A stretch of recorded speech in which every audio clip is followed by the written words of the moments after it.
नमस्कार दोस्तों, एक बार फिर से स्वागत है आपका आपके अपने यूट्यूब चैनल ज्ञान सागर पर। मैं हूं आपका दोस्त रविंद्र शर्मा और आज हम बात करेंगे पैरालिसिस अटैक की, यानी लकवा की। तो दोस्तों शुरुआत करते हैं इस वीडियो की। आयुर्वेद के अनुसार पैरालिसिस, जिसे हम लकवा भी बोलते हैं या फिर उसका अन्य नाम है पक्षाघात, एक वायु रोग होता है जिसके प्रभाव से संबंधित अंग की शारीरिक प्रतिक्रियाएं जैसे बोलने और महसूस करने की क्षमता खत्म हो जाती है। आयुर्वेद में पैरालिसिस को 5 प्रकार से बताया गया है, जिसके लिए कोई विशेष कारण जिम्मेदार नहीं होता है। बहुत से कारण होते हैं पैरालिसिस आने के, उसको हम आगे विस्तार से बताएंगे। तो आइए बताते हैं कि 5 विशेष प्रकार कौन कौन से हैं। दोस्तों, पैरालिसिस आने का पहला यानी पक्षाघात आने का पहला प्रकार है जिसे हम बोलते हैं अर्दित। सिर्फ चेहरे पर लकवे के असर होना अर्दित कहलाता है, यानी इसे फेशियल पैरालिसिस भी कहते हैं। इसमें सिर, नाक, होठ, ठोड़ी, माथा, आँखें और मुंह स्थिर होकर प्रभावित हो जाते हैं। दोस्तों, इसके अलावा दूसरा प्रकार है जिसे हम बोलते हैं एकांग घात। जैसा कि नाम से भी पता चल रहा है, किसी एक हाथ या एक पैर जो है वह कड़क हो जाता है, काम करना बंद कर देता है, यानी उसमें लकवा आ जाता है। तो इस प्रकार का जो रोग होता है, पैरालिसिस अटैक होता है, इसे हम एकांग घात कहते हैं।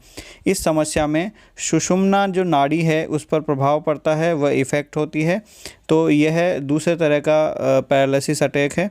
आइए जानते हैं तीसरा प्रकार का पैरालिसिस अटैक होता है जिसे हम क्या कहते हैं, सर्वांग घात।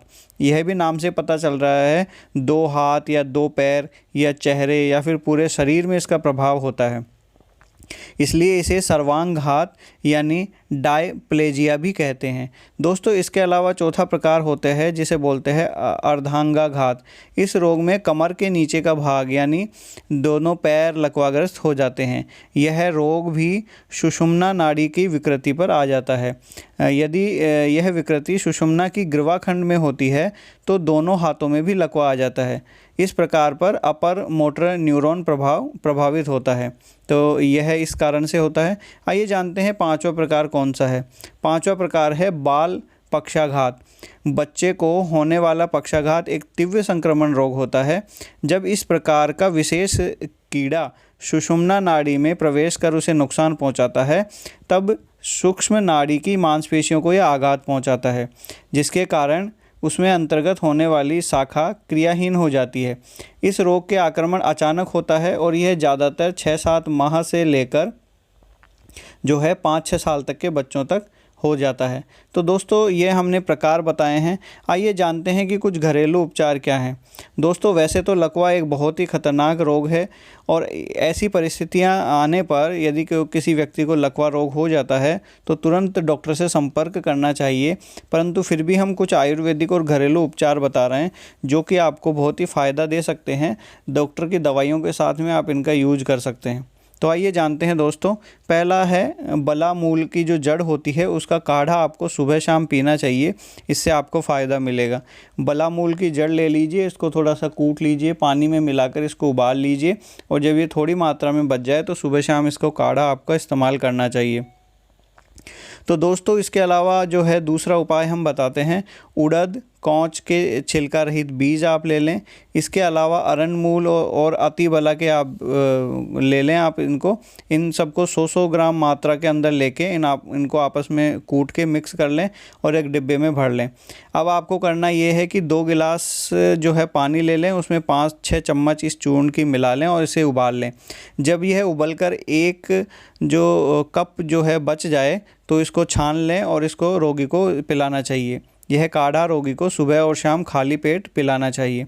दोस्तों, इसके अलावा लहसुन की 4 कली सुबह शाम दूध के साथ मिलाकर इसको पीनी चाहिए। इसके अलावा खाली पेट जो है सुबह आपको 2 लहसुन की कली आपको खाने से भी फ़ायदा मिलेगा। कोलेस्ट्रॉल में भी इसमें बहुत ही फ़ायदा मिलता है। इसके अलावा लहसुन की 8-10 कलियों को आप बारीक काट लें और उसको दूध में उबाल लें। इसको जैसे खीर बनाते हैं उस तरह से आप इसको बना लें, इसमें शक्कर मिला लें और यह भोजन के साथ रोगी को खिलाना चाहिए। इससे भी आपको बहुत ही फ़ायदा मिलेगा। दोस्तों, इसके अलावा तुंबे के बीजों को पानी में पीसकर लकवाग्रस्त अंग पर लेप करने से भी आपको फ़ायदा मिलता है। तो दोस्तों, हमने ये कुछ उपाय बताए हैं। आइए जानते हैं कि लकवा हो जाता है, किसी को पैरालिसिस अटैक आ जाता है, तो उसके कारण क्या होते हैं। युवावस्था में अत्यधिक भोग विलास, नशीले पदार्थों का सेवन, आलस्य आदि करने से धीरे धीरे जो हमारा शरीर है या हमारा शरीर का तंत्र है वह कमज़ोर हो जाता है। जैसे जैसे आयु बढ़ती जाती है इस रोग का आक्रमण जो है उसकी आशंका भी बढ़ती जाती है।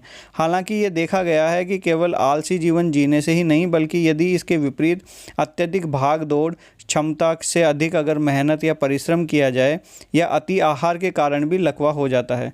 तो दोस्तों, आज हमने लकवा क्यों होता है उसके कारण बताए, लकवे के प्रकार बताए और कुछ आयुर्वेदिक उपाय बताएं। दोस्तों, अगले वीडियो में और हम आयुर्वेदिक उपाय बताएंगे। साथ ही हम यह भी बताएंगे कि यदि किसी रोगी को लकवा है तो कौन से पदार्थों का सेवन करना चाहिए और कौन से पदार्थों से उसे परहेज करना चाहिए। तो दोस्तों, यदि आज का वीडियो आपको पसंद आया है तो इस वीडियो को लाइक और शेयर ज़रूर करें।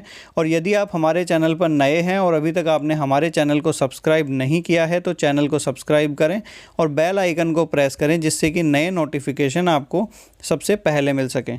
धन्यवाद दोस्तों।